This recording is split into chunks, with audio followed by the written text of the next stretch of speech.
Hello friends, welcome to my channel. और आज की इस वीडियो में हम लोग बात करने वाले हैं नाक्ट और रियुआ के बारे में कि ये दोनों कैसे एक ही सिक्के के दो पहलू हैं, two sides of the same coin, और इन्होंने कैसे अपने ही किंगडम को बिट्रे कर दिया। नाक्ट ने क्लोवर किंगडम को और साथ ही साथ रियुआ ने द लैंड ऑफ द सन को। इस वीडियो में मैं आपके पास ऐसे ऐसे एविडेंस को प्रेजेंट करूंगा जिससे आप लोग भी समझ जाएंगे कि मैं इन दोनों को ट्रेटर क्यों मानता हूँ और इन दोनों को एक दूसरे के सिमिलर क्यों बोल रहा हूँ। हो सकता है ये वीडियो देखने के बाद आप लोगों का एकदम माइंड पूरा शॉक हो जाए, तो वीडियो को एकदम एंड तक देखना। सो अब अपना वीडियो शुरू करते हैं। So guys, my name is Himesh, you are watching super rises. Without any more discussions, let's roll the intro.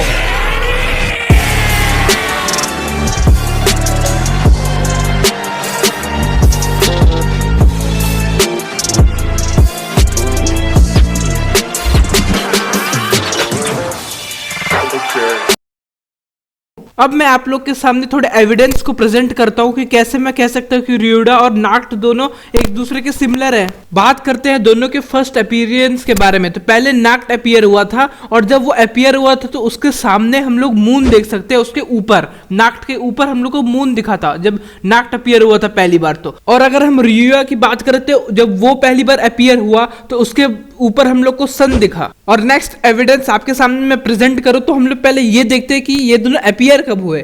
जो नाक्ट जो था वो तब अपीयर हुआ जब क्लोवर किंगडम पे अटैक हो गया था, और वो किया था ज़ेनॉन और दांते ने, ठीक है। उसके बाद नाक्ट अपीयर हुआ।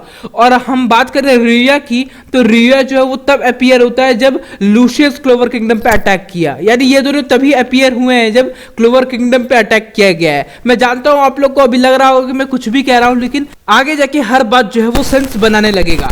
अब हम लोग दूसरे एविडेंस के बारे में बात करें तो नाक्ट और रियुआ मेन क्यों अपीयर हुए थे इसके बारे में बात करते हैं। नाक्ट मेन इसलिए अपीयर हुआ था ताकि वो आस्था को ट्रेन कर सके और उसको डेविल यूनियन की ट्रेनिंग दे सके, ताकि आस्था जो है वो अपने ओपोनेंट को हरा सके।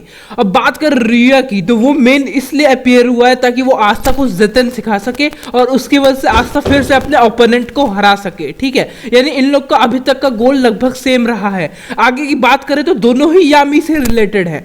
हम लोग ये बात ऑफ कोर्स जानते हैं कि नाक्ट और यामी फ्रेंड्स हुआ करते थे, क्योंकि हम लोगों ने उनकी बैक स्टोरी में देख रखा है। और रियुआ की बात करें तो वो भी क्लेम करता है कि वो भी यामी का चाइल्डहुड फ्रेंड था। और दूसरे एविडेंस के बारे में बात करें तो उन दोनों के अंडर में कोई ना कोई काम करता है। जैसे हम लोग बात करें रियुआ, तो रियुआ के अंडर में उसके 7 रीजन्स काम करते हैं। और हम बात करें नाक्ट की, तो नाक्ट के अंडर में उसके 4 डेविल्स उसके साथ काम करते हैं। अगला डिटेल थोड़ा मेन डिटेल है, क्योंकि अगर हम लोग जानते हैं तो नाक्ट को पहले से ही पता था कि डार्क ट्राइड जो है वो क्लोवर किंगडम पे अटैक करने वाले हैं, लेकिन फिर भी उसने किसी को आके वॉर्न नहीं किया इस बारे में। सेम चीज हम लोग रियुआ के बारे में बोल सकते हैं। उसको पहले से ही लूशियस के बारे में पता था, लेकिन उसने किसी को भी लूशियस के बारे में वार्न नहीं किया, जबकि वो चाहे तो कुछ ना कुछ करके लूशियस के बारे में क्लोवर किंगडम को वार्न कर सकता था। ऐसा हो ही नहीं सकता कि कोई तरीका ही नहीं बचा था। और नाक्ट के बारे में बात करें तो जब 6 मंथ का पहले टाइम स्किप हुआ था, तो कभी भी नाक्ट जो था वो आस्था को आके डेविल यूनियन सिखा सकता था, लेकिन उसने उस टाइम पे नहीं सिखाया,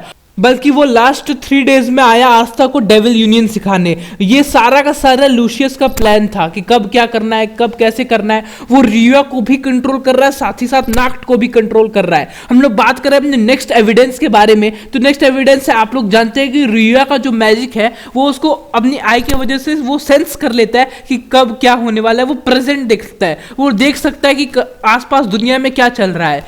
अब आप लोग को मैं बताना चाहूंगा कि नाक्ट के पास भी एक ऐसा मैजिक है जिसका नाम है shadow magic, heaven shadow second light. ये उसने एक बार यूज किया था मांगा में, और इसकी वजह से वो सेंस कर पा रहा था कि ट्री ऑफ क्लिफऑफ के आसपास और कौन सा मैजिक है। यानी ये भी आई से रिलेटेड कोई मैजिक यूज कर सकता है, सेम टू सेम जैसे रियुआ कोई आई से रिलेटेड मैजिक यूज कर सकता है। अब अगर हम लोग इन दोनों के पर्सनैलिटी के बारे में बात करें, जहां पे रियुआ जो है वो एकदम मजाकिया टाइप का इंसान है, उसके अपोजिट हम लोग नाक्ट की बात करें तो उसको जस्ट अपोजिट एकदम सीरियस और गुस्से वाला इंसान है नाक्ट। और अगर अभी भी आप लोग को यकीन नहीं हो कि ये दोनों एक दूसरे से कनेक्टेड है, तो मैं आप लोग को बताना चाहूंगा कि नाक्ट ने ये मांगा में स्टेट किया है कि वो ब्लैक बोल्स पे कई बार नजर रखता था, साथ ही साथ आस्था पे भी नजर रखता था। और यही हम लोग बात कर रियुआ की, तो उसने भी कुछ चैप्टर पहले ये क्लेम किया कि वो भी ब्लैक बोल्स के बारे में जानता है, और साथ ही साथ आस्था के बारे में भी जानता है, और चार्मी के बारे में भी जानता है। यानी ये दोनों किसी न किसी तरह से ब्लैक बोल्स से भी कनेक्टेड थे।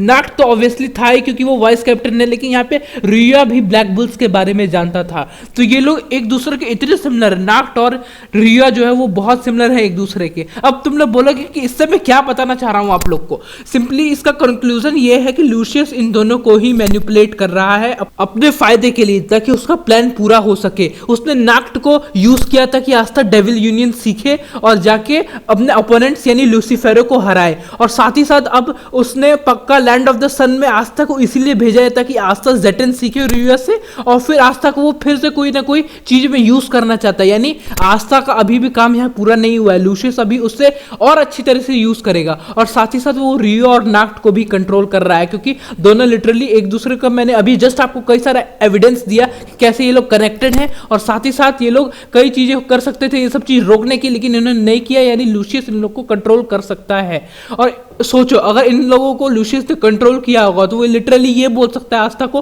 कि आस्था को जो भी पावर अप मिला है वो उसकी वजह से है, चाहे वो उसका डेविल यूनियन हो, चाहे वो आस्था भी जेटन सीख रहा हो। और मान लो अगर उसने गलती से फांजेल को भी कंट्रोल किया हो, आप लोग फांजेल को जानते हो कि जिसने आस्था को स्वॉर्ड कैसे यूज करते वो सिखाया था, अगर उसको भी लूशियस ने कंट्रोल किया होगा तो लिटरली मजा आ जाएगा।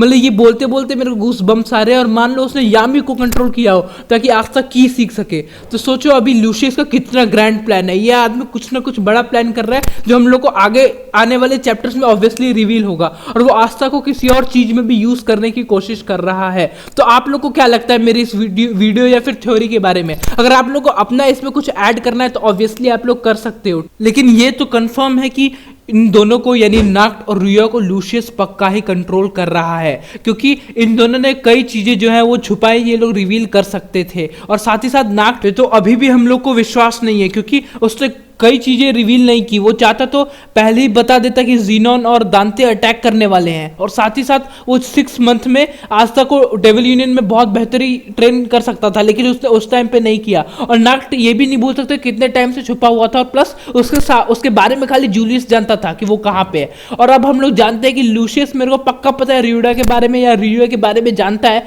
और रियो भी लूशियस को जानता है, और लूशियस इन दोनों को कंट्रोल भी कर रहा है। और उसने यामी को भी किसी न किसी तरीके से कंट्रोल किया।